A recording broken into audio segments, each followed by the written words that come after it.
అన్ని తీయాల్సిన బాధ్యత, ఎంక్వైరీ పెట్టాల్సిన బాధ్యత ఎలక్షన్ కమిషన్ ఉంటుందని చెప్పి చెప్తున్నాను. రాజుగౌడ్ గారు, ఏంటి ఎస్ఐఆర్ ప్రక్రియ జరిగింది, కేటీఆర్ మాట్లాడారు, ఎస్ఐఆర్ ప్రక్రియకు సంబంధించి ఇన్ని ఓట్లు ఎలా తొలగాయి, ఏంటి, ఈ అంశాలపై కూడా ఒకసారి దృష్టి సారించాల్సిన అవసరం ఉందని చెప్తున్నారు. తెలంగాణలో జరిగిన ఎస్ఐఆర్ ప్రక్రియను అసలు ఏ విధంగా చూస్తున్నారు? ఒక ట్రాన్స్పరెంట్ గానే జరిగిందంటారా? అందరికీ, ప్యానెల్లో ఉన్న సోదరులందరికీ నమస్కారాలు. ఒక ఓటు, ఒక వ్యక్తికి ఒక ఓటు అనే కాన్సెప్ట్ తో ఈరోజు ఎలక్షన్ కమిషన్ ఎస్ఐఆర్ అనేది, ఎస్ఐఆర్ ప్రక్రియ అనేది ఈ దేశంలో ప్రారంభించింది.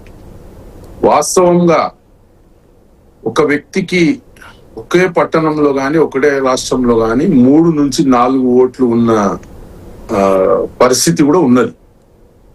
డెత్ ఓట్స్ కానీ, మైగ్రెంట్స్ కానీ, లేకుంటే షిఫ్టెడ్ కానీ, లేకుంటే ఇతర రాష్ట్రాల నుంచి వచ్చి ఇక్కడ స్థిరపడ్డ వాళ్ళకి ఇక్కడ కానీ అక్కడ కానీ ఉండడం అది సహజమే.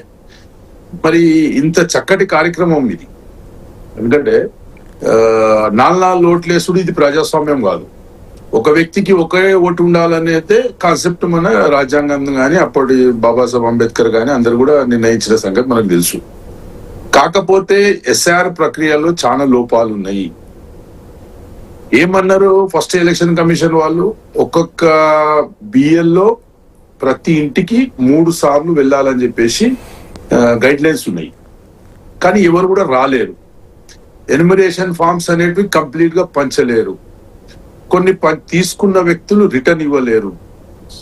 కొంతమంది ఇప్పుడు మన ముఖ్యంగా హైదరాబాద్ జిల్లా కానీ, ఈ జిల్లాలో సెటిలర్ రోడ్స్ చాలా మంది ఉంటారు. అవును, వాళ్ళందరూ కూడా కొంతమంది ఇక్కడనే నమోదు చేసుకుర్రు, కొంతమంది వెళ్ళిపోయిండ్రు వాళ్ళ సొంత ప్రాంతాన్ని కానీ, వాళ్ళ దగ్గరగా 45 లక్షల ఓట్లు వెళ్ళిపోయినాయండి. 45 లక్షల మంది ఓటర్లు మార్చుకున్నారు. ఇప్పుడు ఈ రోజు లెక్కల ప్రకారం బోకస్ ఓట్లు అనేటివి చాలా ఉండే మన రాష్ట్రంలో గానీ, హైదరాబాద్ లో గానీ, చార్మినార్ లాంటి ఏరియాలలో గానీ బోకస్ ఓట్లు చాలా ఉంటాయి.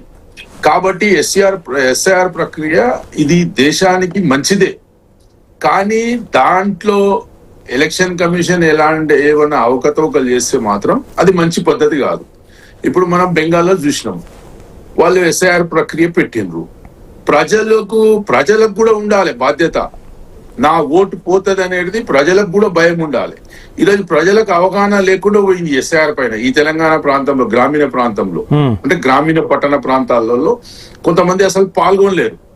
ఎప్పుడన్నా రాపించుకోవచ్చు కదా, ఎప్పుడైనా చేయొచ్చు కదా అని చెప్పేసి వాళ్ళు నెగ్లిజెన్సీ అనమాట. వాస్తవంగా డెత్ ఓట్స్ ఖచ్చితంగా ప్రతి ఓటర్ లిస్ట్ లో డెత్ ఓట్స్ అనేటివి ఒక దాదాపు 22 ఏళ్ల నుంచి ఇప్పటిదాకా కూడా తొలగించలేరు. మరి అలాంటివి మొత్తం కూడా ఈసారి తొలగించేసి, ఇంకోటి ఏముంటదంటే గ్రామాల్లో ఉన్న వాళ్ళు పట్టణాలలో ఓట్లు ఉంటాయి, పట్టణాల్లో ఉన్న వాళ్ళు గ్రామాలలో కూడా ఉంటాయి. అలాంటివి కూడా తొలగిపోవడం జరిగింది. అయితే ఇది ప్రక్రియ మంచిదే, కానీ దీంట్లో సెకండరీగా ఏదైనా ఎలక్షన్ కమిషన్ మాత్రం అవకతవకలు పడితే చాలా ఇబ్బంది అవుతుంది. అయితే మా డిమాండ్ ఏమంటే టిఆర్ఎస్ పార్టీది, ఇప్పుడు మీరు ఫైనల్ ఓటర్ లిస్ట్ ఈ 31st ఏదో ఇస్తున్నారు వాళ్ళు. ఆ ఓటర్ లిస్ట్ వచ్చినాక ఇంకా కొంచెం అవకాశం ఇవ్వాలి. ఎందుకంటే ఎన్యూమరేషన్ ఫార్మ్స్ అనేది మీరు మీ బిఎల్ఓస్ పంచలేరు. Correct August 17 final voter list వచ్చినాక ఇంకేమైనా మాకు అవకాశం ఇవ్వాలి. ఎవరైనా మిస్ అయిన జెన్యూన్ ఓటర్స్ ఉంటే డ్రాఫ్ట్ వస్తుంది ఆగస్ట్ 17. డ్రాఫ్ట్ వచ్చినాక మళ్ళా మాకు అవకాశం ఉన్నది. ఏమైనా బోకస్, ఏమైనా డబుల్ ఓట్స్ ఉంటే తొలగించడానికి, చనిపోయిన తొలగించడానికి, అదే విధంగా ఫామ్ 8 ద్వారా కొత్త ఓటర్స్ ఎప్పుడైనా రాపించుకోవచ్చు. స్టిల్ ఎలక్షన్ వరకు కూడా మనం ఫామ్ 8 అనేది యూజ్ చేసుకోవచ్చు. సరే, ఇవన్నీ ఉన్నా కానీ కూడా ఇది ఒకటి మంచి కార్యక్రమం అయితే మేము భావిస్తున్నాం. ఎందుకంటే దీంట్లో దొంగ ఓట్లు వెళ్ళిపోతాయి, ఎలక్షన్ అనేది ట్రాన్స్పరెన్స్ గా జరుగుతుంది. ఇంకోటి హైదరాబాద్ లో ముఖ్యంగా మేము అనుకునేది ఏమంటే హైదరాబాద్ లో ఉన్నన్ని డబుల్ ఓట్స్ ఈ రాష్ట్రంలో ఎక్కడ కూడా లేవు. కాబట్టి హైదరాబాద్ లో జరిగింది కూడా చాలా మంచిదే. దీంతో పార్టీలకు కాదు, దీంతో ఎవరైతే సరైన అభ్యర్థులు ఉంటారో, ఎవరైతే ప్రజాక్షేత్రంలో ఉంటారో వాళ్లకు చాలా మంచి కార్యక్రమం ఇది. కానీ దీన్ని బీజేపీ ఏదో రూపంగా వాడుకుంటే మాత్రం మంచి పద్ధతి కాదు. ఎలక్షన్ కమిషన్ కూడా దీనికి జవాబు చెప్పాల్సి వస్తుంది.